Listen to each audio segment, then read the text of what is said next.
Hello friends, कैसे हैं आप सब। आई होप आप सब अच्छे होंगे। तो आज मैं आपके लिए फिर से लेकर आ चुकी हूँ एक बहुत ही काम की वीडियो, जिसमें मैंने शेयर किए हैं कुछ ऐसे टिप्स एंड ट्रिक्स जिनसे आप ढेर सारी बचत कर सकते हैं, काम को भी आसान कर सकते अगर हैं। आपको आज का वीडियो थोड़ा सा भी हेल्पफुल लगे तो अपने फैमिली दोस्तों के साथ जरूर शेयर कीजिएगा ताकि वो भी इन टिप्स को यूज कर पाएं। और चैनल पर न्यू हो तो सब्सक्राइब भी कर दीजिएगा। तो चलिए आज का वीडियो शुरू करते हैं। आज का मेरा पहला टिप बहुत ज़्यादा यूज़फुल होने वाला है। इसके लिए मैंने यहाँ पर एक कटोरी में पानी ले लिया है और इसमें हमें डालना है थोड़ा सा कपूर। कपूर हम सभी के घर में इजीली मिल जाता है और ये हमारे घर की नेगेटिविटी को ख़त्म करता है। और जो हम चीज़ इसे बना रहे हैं ना, इसको देखने के बाद आप भी कहोगे काश पहले पता होता। तो एक टिक्की मैंने यहाँ पर कपूर लिया है आधा कटोरी पानी में। अगर आपको ज़्यादा बनाना है तो आप इसी रेशियो को बढ़ा भी सकते हैं। उसके बाद हमें लेना है गुलाब जल और इसको हमें इस पानी में ऐड कर देना है। 2 से 3 चम्मच के करीब गुलाब जल हमें इसमें डाल देना है, अच्छे से मिक्स कर लेना है। ये सॉल्यूशन बहुत ही बढ़िया बन जाता है। अब इसको अच्छे से मिक्स करने के बाद एज इट इज़ इसको हमें इस्तेमाल नहीं करना है, किसी भी स्प्रे बॉटल में आपको डालना है, लेकिन उससे पहले हमें इसको स्ट्रेन कर लेना है। क्योंकि अगर हम इसको एज इट इज़ इस्तेमाल करेंगे तो जो कपूर है ना, उसके छोटे छोटे कण स्प्रे बॉटल में फंस जाएंगे, जिसकी वजह से अच्छे से हम इसको स्प्रे नहीं कर पाएंगे। और अब हमें इसको स्प्रे बॉटल में भर लेना है। ये हमारा बिल्कुल फ्री का जुगाड़ू ट्रिक है। आप इसको as a room freshener use कर सकते हैं। समर सीज़न आ रहे हैं, ऐसे में आपने देखा होगा रूम में बहुत ज़्यादा स्मेल आने लगती है, कभी कभी सीलन की या फिर ऐसे भी स्मेल आती है। तो आप इसको as a room freshener use कर सकते हैं। इससे आप देखेंगे गर्मियों के दिनों में मक्खियाँ बहुत ज़्यादा आती हैं, वो भी भाग जाएंगी, साथ ही साथ मच्छर भी भागेंगे और हमारे घर में एक पॉजिटिविटी भी आती रहेगी। तो इस तरह से आप बिना पैसे खर्च किए घर पर ही बढ़िया से रूम फ्रेशनर बना के यूज़ कर सकते हैं। आई होप आपको ये ट्रिक भी पसंद आया होगा। अगर पसंद आया है तो एक लाइक ज़रूर कीजिएगा। अगला ट्रिक हमारा है मोबाइल चार्जर को लेकर। तो देखिए, जब भी हम मोबाइल को चार्ज करते हैं तो इस तरह से इसको लगा के छोड़ देते हैं चार्जर को स्विच बोर्ड में ही।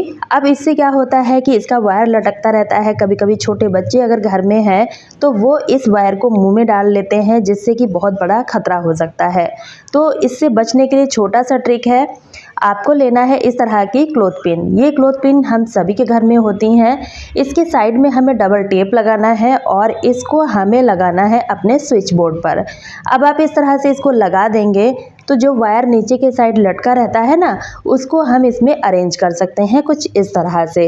इस तरह से हमारा चार्जर भी इसी में लगा रहता है, क्योंकि कुछ लोगों की आदत होती है चार्जर को इसी में छोड़ देते हैं स्विच बोर्ड में ही। तो आप इस तरह से इसमें लगा सकते हैं। ढूंढने का भी टाइम बचता है और हमारा काम भी बहुत ज़्यादा आसान हो जाता है। अगला ट्रिक है हमारा पुराने सॉक्स को लेकर। तो देखिए, हम सभी के पास कुछ ना कुछ पुराने सॉक्स पड़े ही रहते हैं, इनको हम यूज़ नहीं करते हैं। अब जैसा कि होली आने वाली है, हम सभी लोग अपने घर की सफाई करते हैं, तो उस केस में हम इन पुराने सॉक्स का यूज़ कर सकते हैं। आपको लेना है वाइपर और इस वाइपर में हमें मोजे को पहना देना है कुछ इस तरह से। दोनों साइड से आपको पहनाना है और आप इसको गीला या फिर सूखा दोनों तरह से इस्तेमाल कर सकते हैं। तो इस तरह से देखिए, मैंने इसको अच्छे से पहना दिया है। अब इसको यूज़ कैसे करना है चलिए देख लेते हैं। तो देखिए, हम सभी लोग अपने घर की सफाई करते हैं। ऊंची ऊंची दीवारें होती हैं जहाँ पर हमारा हाथ नहीं पहुँच पाता है, जाला वगैरह साफ़ करना होता है, तो वो सारे ही काम इससे कर सकते हैं। दीवारों पे बहुत ज़्यादा डस्ट जम जाती है, तो उसको भी आप इस तरह से क्लीन कर सकते हैं। तो आप यहाँ पर इसको पुराना सॉक्स यूज़ कर सकते हैं और यहाँ पर जो सॉक्स यूज़ करना है वो हमें सूखा ही इस्तेमाल करना है। उसके बाद आप इसको गीला करके भी यूज़ कर सकते हैं। इसको निकालना और इसमें डालना बहुत ज़्यादा आसान हो जाता है। बस आपको सॉक्स को निकालना है, इस तरह से देखिए गीला करके वापस से इसको पहना देना है। कुछ लोगों के पैरों में दर्द होने लगता है, उठना बैठना काफ़ी ज़्यादा मुश्किल हो जाता है, तो ऐसे में आप इसको एज अ मॉप भी यूज़ कर सकते हैं। इस तरह से देखिए खड़े खड़े ही आप इसको यूज़ कर सकते हैं। बहुत ही अच्छे तरीके से पोछा इससे लगा सकते हैं।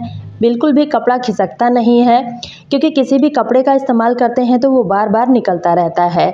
इस तरह से पुराने मोजे का इस्तेमाल करके अगर आप इसको पोछा लगाएंगे ना, तो बिल्कुल भी ये निकलेगा नहीं। और इस तरह से हम पुराने सॉक्स का इस्तेमाल कर सकते हैं। इसका एक बेनिफिट और है कि आप इसको बहुत ही कम स्पेस में भी यूज़ कर सकते हैं। जैसे कोई भी फर्नीचर होता है जहाँ पर स्पेस बहुत कम होता है, वहाँ पर भी हम इसको यूज़ कर सकते हैं। आई होप आपको ये वाला ट्रिक भी पसंद आया होगा। अगला ट्रिक भी हमारा सॉक्स से ही रिलेटेड है। अब अगर आपके पास पुराने सॉक्स हैं तो आप इसको इस तरह से भी यूज़ कर सकते हैं।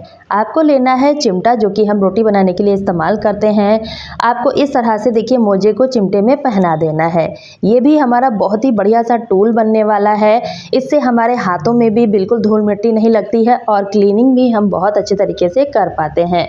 तो इस तरह से देखिए जहाँ पर स्पेस बहुत कम होता है, हमारा हाथ नहीं पहुंचता है, वहाँ पर हम इससे बहुत अच्छे तरीके से क्लीनिंग कर सकते हैं। आप देख ही सकते हैं छोटे से छोटे स्पेस में भी ये बहुत अच्छे तरीके से फिट हो जाता है और क्लीनिंग बहुत अच्छे तरीके से हो जाती है।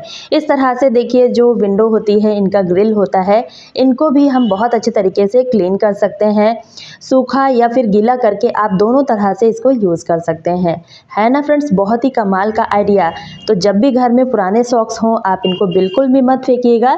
इस तरह से आप यूज़ कर सकते हैं। तो मैंने यहाँ पर आपको थोड़ा सा ही करके दिखाया है, बाकी का मैं बाद में कर लूँगी। अगला ट्रिक है हमारा प्याज को लेकर। प्याज का इस्तेमाल हम सभी लोग करते हैं अपने किचन में, लेकिन आज मैं आपको इस प्याज का इस्तेमाल बिल्कुल अलग तरीके से बताऊँगी। तो आपको क्या करना है, एक प्याज लेना है और इसको हमें छील देना है। ऊपर का जितना भी छिलका है वो हमें हटा देना है।